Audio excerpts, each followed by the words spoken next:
বিচ্ছিন্ন ঘটনা, এটাকে তারেক রহমান করাইছে? অবশ্যই করায় নাই। এটা তারেক রহমানের তো এটা অসংখ্য ক্ষতি। বিএনপির নেতাকর্মীদেরকে 3 দিন ধরে সব কাজ বাদ দিয়া খালি মিটফোর্ডের এটার উত্তর দেওয়া লাগতেছে। তো কিভাবে একটা দল এই কাজ করায়? অবশ্যই করায় না এটা। কিন্তু প্রশ্ন হচ্ছে দল কি আরো বেটার পারফর্ম করতে পারতো কিনা?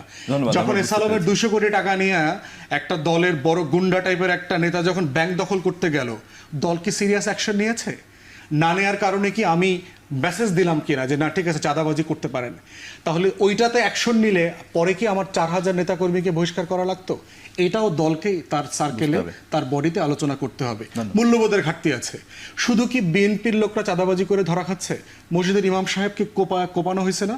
এটার সাথে কি বিএনপি জড়িত না? তাহলে এই ঘটনাটা কেন ঘটলো? তাহলে প্রত্যেকটা ঘটনা, আবার খুলনাতে দেখেন যুবদলের নেতা খুন হয়েছে, তো তাকে তো আর বিএনপি খুন করে নাই। তাহলে হচ্ছে এই বিষয়টা সামগ্রিক ইস্যু আকারে আমাকে বুঝতে হবে, তা না হলে যেটা হবে